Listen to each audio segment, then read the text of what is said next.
Hey guys, it's TJ here from Result Based Training. Thanks for watching today. We're going to go through a little bit of a Nutrition 101. Today we're going to cover carbs and we'll be covering fats and proteins at a later date. So we're going to go through a little bit of carbohydrate cycling, understand how many carbs you should have, what's good and bad sources of carbohydrates, and basically just how we should all do it. So with carbohydrates, guys, the simplest thing is just to understand the macronutrients. So 1 gram of carbs equals 4 calories. Now, as far as anything we do, there's different types of carbohydrates. Now, the carbohydrates that we always want to stay away from is simple carbohydrates. So milk, chocolate, corn syrup, honey, soft drinks, cake, jams, table sugar, sugary snacks, white bread, most packaged cereals, fruit juice, and baked goods with white flour. So these are the things we always should try and stay away from when body composition or fat loss is what we want to try and do. Then there's our complex carbohydrates. So basically, complex carbohydrates, we want to go into two different areas. They go into natural sources and refined. So natural sources are some of the ones we can eat on a semi-regular basis. So they're with brown rice, corn, sweet potato, wholemeal pasta, legumes, barley, peas, rye bread, and oats.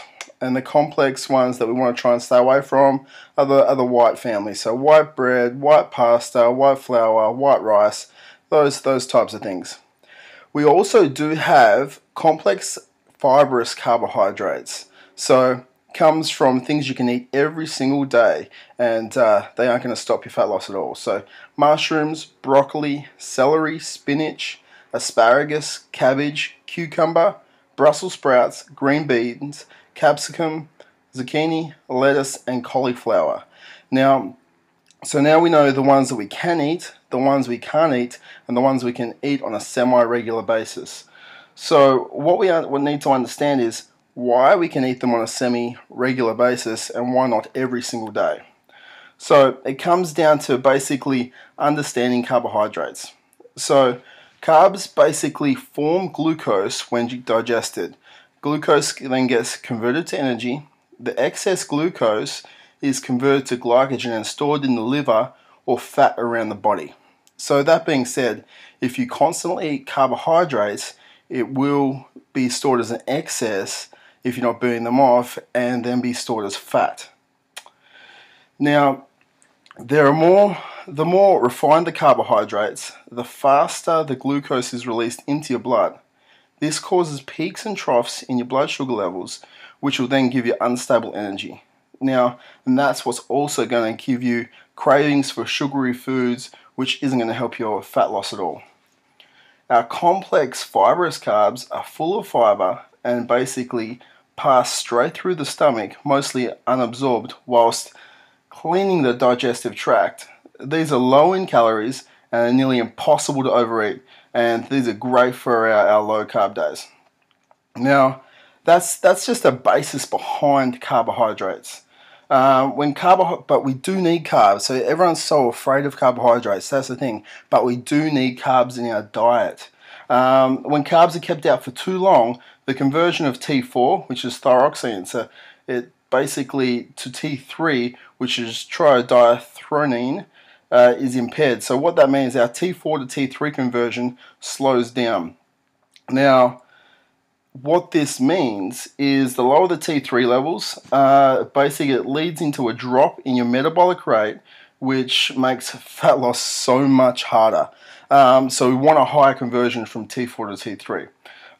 So we really need to try and keep our carbohydrates in our diet on a semi-regular basis to keep that higher, which keeps our metabolism up a little bit higher, which makes us burn more fat.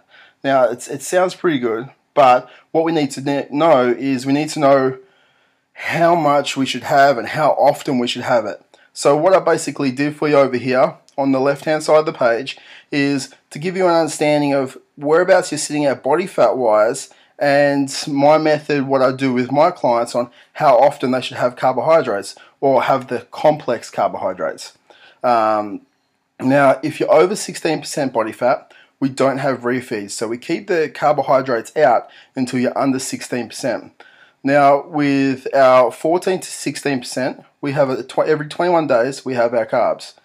12 to 14% every 14 days, 10 to 12% every 7 days. Under 10% with males, we do carbs post-workout, and we have a refeed, so we have carbs every 4 days.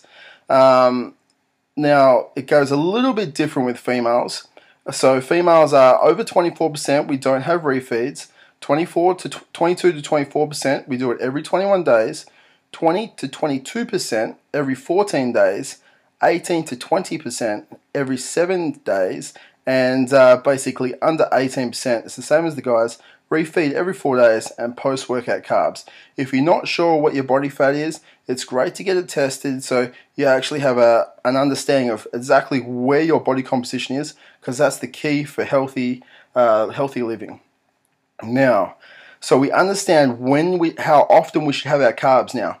So when we look at this, we want to look at basically on our low carbohydrate days, so that's the days in between every single refeed day, we want to keep basically our carbs to under 60 grams, and we stick to more of our fibrous carbs. So we live off these carbohydrates and our proteins and fats in between every single refeed day.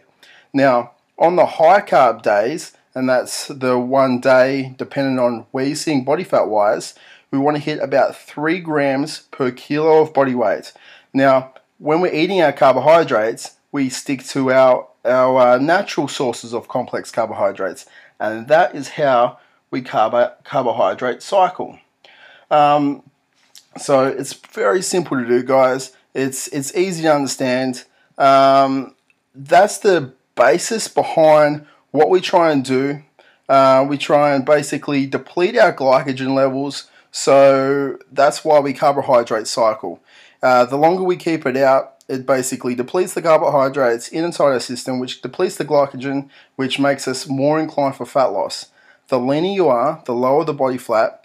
Basically, it means the faster our glycogen depletes, which is also going to be that T4 to T3 conversion is going to slow down faster, so that's why we can have more refeed days on a more regular basis. I hope this helped out a little bit so you can understand why we do need carbs inside our diet and when we should be having them. I'm going to do a follow-up with some understanding fats and understanding proteins, but that's it for now. So it's TJ once again from Result Based Training, just giving a little bit of tips on Nutrition 101 about carbs.